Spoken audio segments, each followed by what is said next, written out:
नमस्कार दोस्तों, आप सबका स्वागत है हमारे चैनल एस्ट्रोवर्ड में। अगर आपने हमारे चैनल को अब तक सब्सक्राइब नहीं किया है तो अभी सब्सक्राइब करें। दोस्तों, सबसे पहले आप इस वीडियो को लाइक कर दीजिए, क्योंकि बाद में आप लाइक करना भूल जाते हैं। तो प्लीज़ इस वीडियो को टक से लाइक कर दिए, और लाइक करने में आपका कुछ नहीं जाएगा, तो प्लीज़ लाइक कर दे। तो चलिए शुरू करते हैं आज का वीडियो। जिंदगी में कभी कभी ऐसा वक्त भी आता है कि हमारी हिम्मत ही टूट जाती है, हम हार जाते हैं, उलझ के रह जाते हैं परेशानियों में। चाह कर भी, पूरी कोशिश करके भी अपने दुखों से, अपनी परेशानियों से बाहर नहीं आ पाते। समझ ही नहीं आता कि हमने ऐसे क्या गलत किया है जिसकी वजह से हमें इतना बड़ा दुख मिल रहा है, जिसकी वजह से हम इन परेशानियों में उलझ के रह गए। कुछ अच्छा ही नहीं लगता, किसी बात में खुशी नहीं मिलती, मन मायूस हो जाता है। लगता है कोई आए और हमें इस दुख से बाहर निकाले, हमारी परेशानियों से बाहर निकाले, किसी भी करके हमारे दिल का दर्द खत्म हो जाए। वह कहते हैं ना, जब बाहर के सारे रास्ते बंद नजर आए तो अपनी नजर अंदर की तरफ दोहराओ और अंदर की तरफ चले जाओ। अपने दिल की गहराइयों से परमात्मा को पुकार करो, अपने दिल की गहराइयों से अस्तित्व को, परमात्मा को, इस प्राकृतिक को, अपने रब को, अपने खुदा को दिल से पुकारो, दिल से प्रार्थना करो। जो दुआ दिल से निकलती है ना, उसमें असर जरूर करता है। भले ही आप इस बात को माने या ना माने, पर दुनिया में करोड़ों लोगों ने अपनी दुआओं की शक्ति देखी है, अपनी प्रार्थनाओं का चमत्कार देखा है। एक व्यक्ति अपनी बीमार माँ के लिए दवाई की दुकान पर दवाई लेने गया। उसकी माँ की तबीयत बहुत खराब थी। वो दवाई वाले के पास जाकर बोला कि मुझे जल्दी दवाई दो, मेरी माँ की तबीयत बहुत खराब है। लेकिन उस समय दवाई वाला अपने दोस्तों के साथ दुकान पर बैठकर शतरंज का खेल खेल रहा था। वो उस खेल में इतना मग्न था कि इसकी दवाई मांगने पर दवाई वाले को गुस्सा आ गया कि कौन आ गया बीच में मुझे तंग करने। उसने गुस्से गुस्से में जो दवाई हाथ में आई उस व्यक्ति को पकड़ा दी। थोड़ी ही देर में उस दवाई वाले का शतरंज का खेल खत्म हो गया। जब खेल खत्म हुआ तो उसे एहसास हुआ कि उस लड़के को उसने गलत दवाई पकड़ा दी है, और जैसे उसने देखा कि जो दवाई मैंने उस लड़के को दी है वह बहुत खतरनाक है, बहुत नुकसान करने वाली है, इस सोचकर वह दवाई वाला बहुत डर गया और मन ही मन परमात्मा से प्रार्थना करने लगा, पुकार करने लगा कि कैसे भी करके वो दवाई उसकी माँ तक ना पहुँचे, कैसे भी करके ये बात रुक जाए। वह सारे काम छोड़कर प्रार्थना में बैठ गया और परमात्मा से कहने लगा कि मेरी इस गलती की सजा उसकी माँ को ना मिले। जब उसके दिल से सच्ची पुकार निकली, उसका ऐसा असर हुआ कि जैसे ही वह लड़का अपने घर पहुंचने वाला था तो घर की सीढ़ी पर पैर रखते ही वह दवाई की बोतल उसके हाथ से छूटकर जमीन पर गिरकर टूट गई। अब वह लड़का वापस उस दवाई वाले के पास आया और उससे आकर वापस दवाई मांगने लगा कि मेरे हाथ से वह दवाई की बोतल छूट गई है, आप मुझे दूसरी दवाई दो।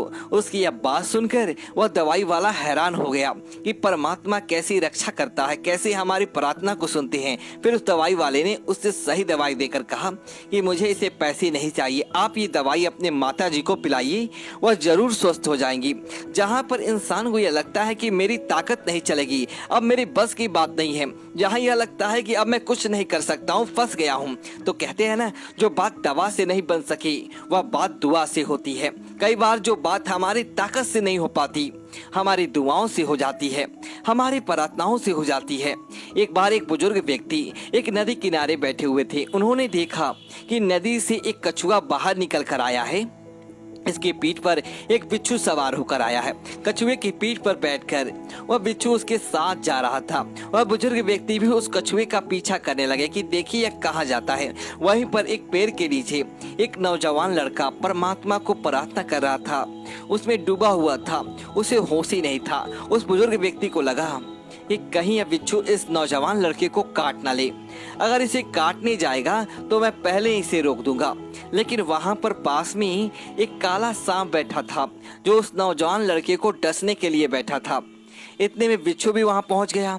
उस बिच्छू ने सांप को डंक के ऊपर डंक मारकर बेहोश कर दिया, जिसकी वजह से बिच्छू का जहर सांप के जिस्म में घुस गया और वह सांप वहीं बेहोश होकर गिर गया। उसके बाद वह बिच्छू वापस चला गया। थोड़ी देर बाद वह लड़का उठा तो उस बुजुर्ग ने बताया कि कैसे उस खुदा ने, परमात्मा ने तेरी हिफाजत के लिए उस कछुए को दरिया के पार लगाया, फिर कैसे उस छोटे से बिच्छू ने एक जहरीले सांप से तेरी रक्षा की है। ऐसे ही जो लोग दिल से दुआ करते हैं, दिल से पुकार करते हैं, दिल से प्रार्थना करते हैं, उनकी बड़ी बड़ी मुश्किलें भी बहुत आसानी से खत्म हो जाती है। जहाँ लगता है कि सारे रास्ते बंद हो गए हैं, वहाँ नए रास्ते नजर आते हैं। जहाँ लगता है कि सब अपनों ने साथ छोड़ दिया है, वहाँ कुछ अनजाना करके हमारा हाथ थाम लेता है। कुछ लोग इन बातों को मानते हैं, कुछ लोग इन बातों को नहीं मानते हैं। मंत्रते ते त्योजे दिवे देवग्ने वेसोद गुरु यादवसी भावना से सिद्धि भावते तादृशी। परमात्मा के किसी नाम में, किसी पवित्र तीर्थ में, किसी ज्योतिषी में, किसी डॉक्टर में, किसी गुरु में आपकी जैसी भावना होगी वैसा ही आपको फल मिलेगा। अगर आपको लगेगा कि यह सारी बातें बेकार है, बकवास है, कुछ नहीं रखा है इनमें, तो आपको कुछ नहीं मिलेगा।